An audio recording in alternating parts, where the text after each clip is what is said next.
11.15%를 얻었습니다. 대선 결과 민심은 어떻게 읽고 계세요? 뭐 여러 가지로 아쉬운 점이 많은 선거였고요. 네. 그 과정에서 우리 후보께서 나름대로 개인기로 선전을 해서 네. 그 득표를 했지만 음. 바꿔놓고 생각하면 이재명 후보가 이번 21대 대선에서 얻은 득표는 예. 지난 20대 대선에서 윤석열 대통령과 그 대결을 해서 얻은 득표율에서 예예. 1.6%를 예. 더한 수치거든요. 예예. 그러니까 이재명 대통령은 지난 대선 이후 20대 대통령 선거 이후 3년 동안 예. 당을 일극 체제로 이끌면서 음. 오로지 대선에 준비를 해와서 3주 동안 대선 선거운동을 한 김문수 후보와 붙어서도 1.6%를 더 얻은 것이거든요. 예예. 그렇다면 뒤집어 말하면 여전히 보수 진영의 그 지지 기반은 탄탄히 있음에도 네. 그것을 제대로 얻어내지 못한 아쉬운 음. 선거였다라고 생각을 합니다. 그래요. 보수 기반 지지는 탄탄하게 유지되고 있었다라고 평가를 해주셨는데 그렇다면 이준석 후보의 단일화 무산 이게 큰 패배 요인 중에 하나라고 보세요?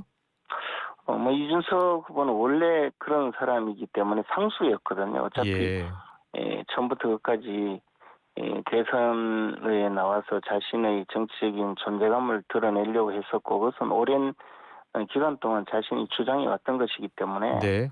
뭐 그것을 패인으로 꼽을 음. 상황은 아니라고 봅니다. 저는 예. 앞에서도 말씀드렸다시피 보수 진영의 지지 기반이 예.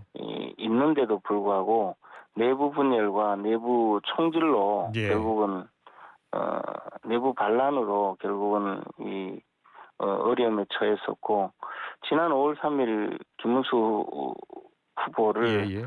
당 대선 후보로 선출하고 나서 그때부터 곧바로 후보 교체 작업이 이 당 지도부에서 진행이 되어서 예. 5월 10일 결국 당원들의 힘으로 그 작업이 무의로 끝났지만 그 예. 과정에서 당 지도부에서는 자신들의 요구사항이 들어지지 않는다고 해서 예.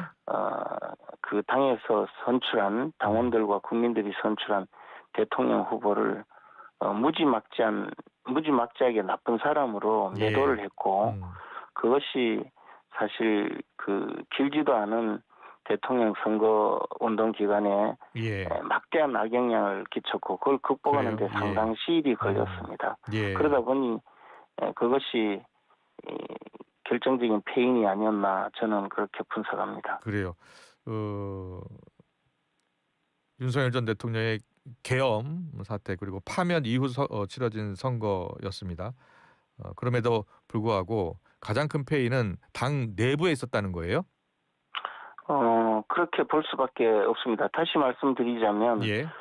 느닷없는 계엄 선포 예. 그리고 우리 당이 배출한 대통령이 연쇄 탄핵이 되는 그런 불운한 사태에서도 당 내부가 또 네. 그런 그 자해적인 일을 벌임으로써 대통령 후보가 사실 제대로 선거운동을 할 수 없는 지경에 빠졌고 예. 선거운동 기간이 시작되어도 예. 그 가장 선거운동에서 그 갖춰야 될 그런 기본적인 물적 설비조차 그 존재하지 않아서 예.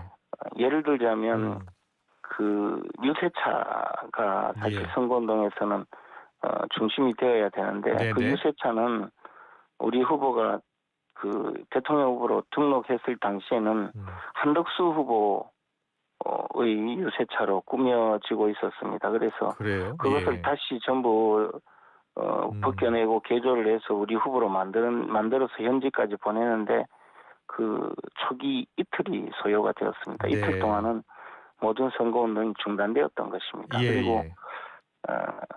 예를 들어 현수막 교체를 후보가 요구하면 그것이 실제 교체가 되는 데는 2, 3일이 걸릴 정도로 그래요. 예. 그 여러 가지 조치가 많이 늦어졌습니다. 예. 뭐 그런 과정에서도 국민들은 그 김문수 후보의 진정성을 이해하고 알아주고 예. 하는 그런 도움이 있어서 그나마 막판까지 선거운동을 치를 수 있었습니다. 네. 자, 이제 패인 분석까지 해봤습니다. 자, 앞으로 이제 국민의힘이 과연 어디로 향할지가 관심인데요. 오늘 의원총회도 열리고요. 당 일각에서는 지도부 총사퇴 요구가 이어지고 있는데 같은 생각이십니까? 근데 뭐 지도부 총사퇴라고 해도 네. 지도부 자체가 이미 비대위로서 예. 지도부는 이달 말에 임기가 끝나게 됩니다. 네. 그래서 뭐 지도부는 지도부 총사퇴 여부는 그렇게 그 중요한 사안이 아니고 예. 아마 지도부 총사퇴가 아니라 네. 원내대표 사퇴 여부를 하는 모양인데 그것은 뭐 당내 의원들이 결정할 일이라고 봅니다. 그래요. 예. 그렇다면 당 쇄신이요? 당 쇄신 요구 여러 얘기가 나오는데 어떻게 해 나가야 된다고 보세요? 이번 대선 과정을 거치면서 국민들이 경악할 정도의 예. 당의 그 내부가 예. 문제가 있다는 지적이 있었습니다. 그래서 이것은 그리고 어제 선대위 해산식 과정에서도 이정현 공동선대위원장이 아픈 지적을 많이 했었는데요. 네. 뭐 당을 쇄신, 혁신, 뭐 개혁 예. 어떤 말로 이야기를 하더라도 그 지금 이 상태로 갈 수는 없다는 것은 온 국민이 다 알고 있습니다. 그래서 예. 뭐 그런 과정은 당의 구성원들이 해결하지 않을까 생각을 하고요. 그래요. 예. 김문수 후보나 뭐 김문수 후보를 도왔던 저희 입장에서는 당에서 그런 과정이 진행되지 않을까 하는 기대를 하고 있을 네. 뿐입니다.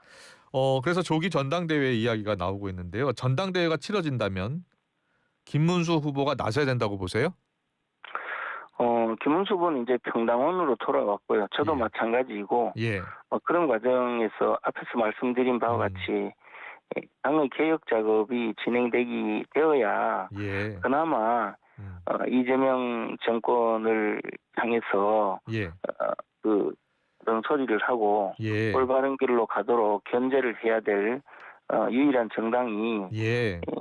그 존재할 근거가 있지 않을까 생각을 합니다. 그런 네. 과정에서 뭐 여러 가지 당내의 그 변화가 있겠지만 그것은 당원들이나 일반 국민들의 뜻이 어디로 모아지느냐에 따라서 달라진다고 봅니다. 지금 그래요? 상태로는 예. 그냥 관망할 수밖에 없는 입장입니다. 아, 그래요? 근데 김재원 전 최고위원이 또 김문수 후보 비서실장도 지내서요.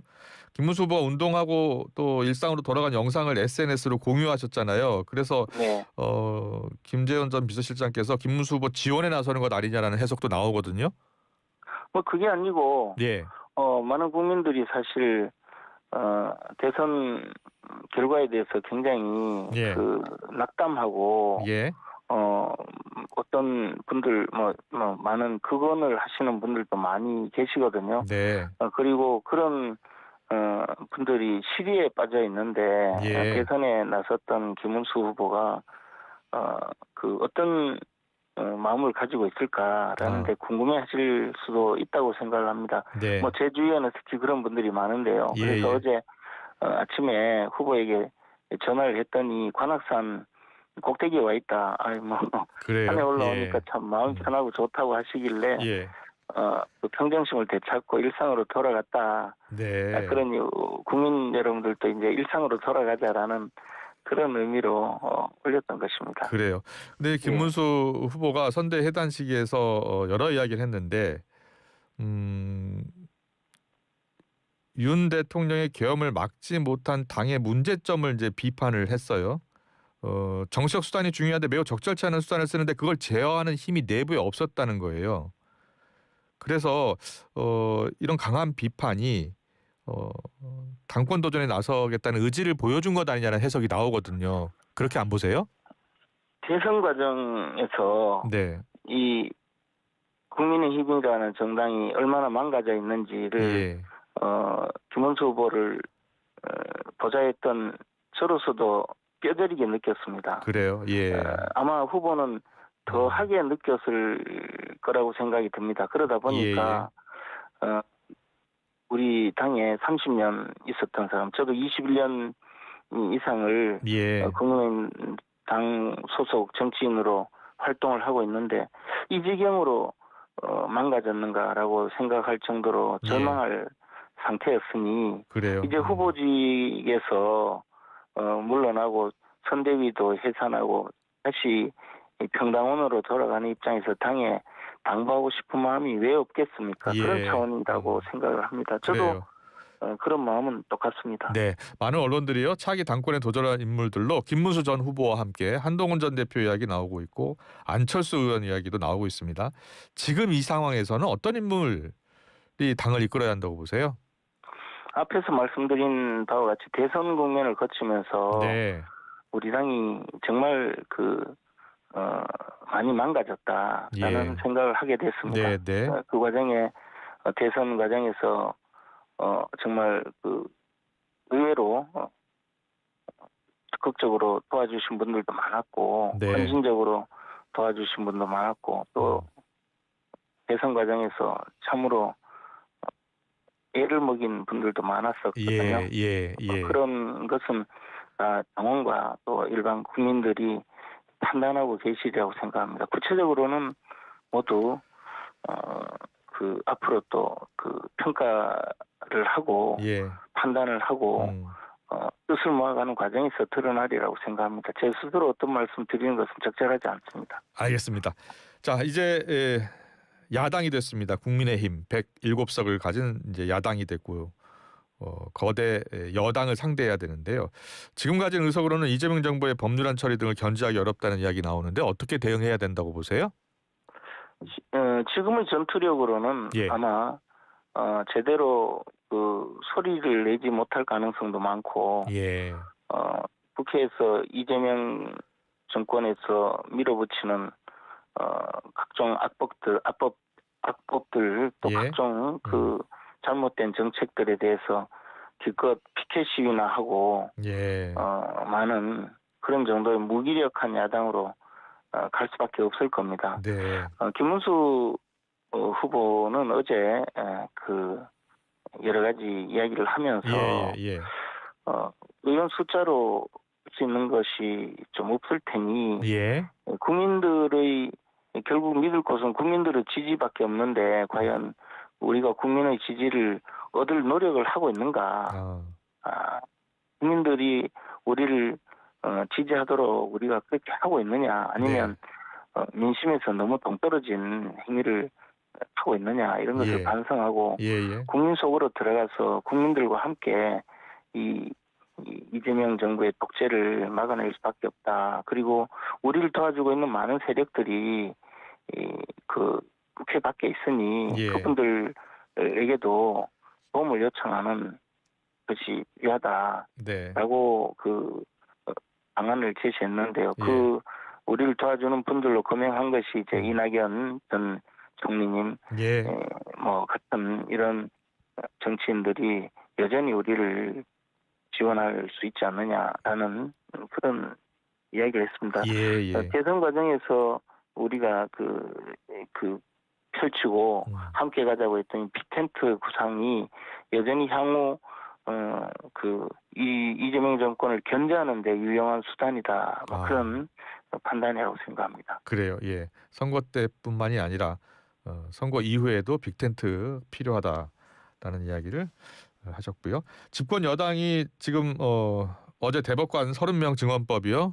국회 법사위 소위를 지금 야당 반대에도 통과를 시켰습니다. 어제 이 30명 증언법 국회 법사위 소위 통과는 어떻게 보고 계세요? 저 법은 아마 본회의에서 오늘 본회의에서 통과시키고 대통령은 거부권을 행사할 리가 없기 때문에 대법관은 14명에서 30명으로 즉시 증언이 될 겁니다. 그러면 추가 증언이 되는 대법관들은 모두 이재명 대통령의 수하들이라고 할 수 있을 정도의 강력한 충성분자들로 구성되지 않을까 그런 생각이 듭니다. 앞으로 우리나라의 사법부는 이제 그 정의로운 재판을 하는 것이 아니고 권력자의 뜻에 맞는 아부성 재판을 하는 것으로 전락될 가능성이 크다고 봅니다. 예. 이것을 막아내지 못하는 상황이 참으로 안타깝습니다. 여당에서는 대법원장이 이 대법관을 추천하게 돼 있고 4명씩 증언하는 것이고 과거에도 계속 논의했던 문제다라고 주장하고 있어요. 그것이 해필이면 예. 대통령 선거가 끝나고 대통령이 취임하는 날에 작전하듯이 이렇게 진행이 되는 이유가 무엇이겠습니까? 그리고 재판을 받는 대통령을 위해서 네. 이런 대법원 구성부터 바꾸려고 하는 것 아닌가? 뭐 그것은 대한민국 국민이면 누구든지 알 수 있는 것 아니겠습니까? 뭐 그것을 아무리 그 국민의 눈을 가리고 귀를 막고 해도 알 수 있는 것이고 이미 예견된 것이었죠. 네. 대통령 선거가 결과가 이렇게 되면 이재명 대통령이 재판을 받지 않도록 하기 위해서 온갖 수단을 동원할 것이라는 것은 이미 다 알고 있는 것입니다. 이제 법도 개정하고 이재명은 무죄다라는 법까지 만들어지지 않을까 하는 그런 농담이 나올 정도이기 때문에 이것은 다 예상이 된 일입니다. 예. 그러나 이재명 대통령께서는 한 가지 명심하셔야 될 것이 어떤 형태로든 결국 외상값은 갚아야 된다는 겁니다. 다만 갚을 시기를 좀 연장할 수는 있겠지만 그러나 언젠가 죄값은 치러야 되겠죠. 예. 김용태 국민의힘 비대위원장이 이제 보름 후죠. 18일에 이재명 대통령의 파기환송심이 진행이 된다라고 이야기를 했고 2달 안에 대통령 선거를 또 칠 수 있다라고 한때 이야기를 했잖아요. 여기에 대해서는 어떤 생각이세요? 뭐 정의로운 국가라면 그렇게 해야 될 텐데 이제 이재명 대통령은 결코 그런 과정을 좌시하지 않을 겁니다. 법도 바꾸고 판사도 바꾸고 재판부에서 알려주는 사람도 있어서 지난번 선거 과정에도 나왔지만 대법원 판결 내용의 그 과정도 훤히 꿰뚫고 있는 분이거든요. 그래서 그런 바람은 그것이 정의로운 국가라면 당연히 그렇게 돼야 되겠지만 이미 우리나라는 정의로운 국가가 되기는 좀 어려운 상태가 되지 않았는가 생각합니다. 오늘 임시국회 본회의에서 내란특검법, 김여사특검법, 최혜병특검법이 이제 상정이 되고요. 지금 국회 구성으로 봐서는 통과 가능성이 높잖아요. 어떻게 보고 계세요? 아마 이재명 대통령 입장에서는 현재의 검찰을 불신하기 때문에 자신의 그 목표 달성을 위해서 그리고 이재명 대통령이 원하는 수사 결과를 만들고 재판 결과를 만들기 위해서 모든 입법 수단을 다할 것입니다. 그리고 그렇게 될 것입니다. 과거 박근혜 전 대통령 탄핵 이후에 문재인 정권에서 벌어졌던 그런 국정농단 토끼머리 수사보다도 훨씬 강력하고 잔인한 정치 보복성 수사와 재판이 이루어질 것이고 많은 국민들이 그런 보복성 수사와 재판에 두려워하고 공포스러워하고 피를 떨어야 될 그런 날이 올지도 모릅니다. 네, 알겠습니다. 잘 들었습니다. 여기까지 듣겠습니다. 이슈 인터뷰 김재원 전 국민의힘 김문수 대선 후보 비서실장이었습니다. 고맙습니다. 고맙습니다. 크리네어 테크. 크리네어 테크 집중기 주물 작업 연마 작업 페인트 작업 분진가스 냄새 연기 작업장 분진 이 세상에 못 없애는 분진이 어딨어. 크리네어 테크 기술력이 끝내줍니다. 크리네어 테크. 크리네어 테크 집중기 클릭 한 번으로 다양한 원내 의약품 구매를 블루팜 코리아 인공지능 시스템으로 관리까지 쉽게 10만 의사를 위한 온라인 의학 포털 검색창에 블루팜 코리아 의료인 구인구직도 블루닥에서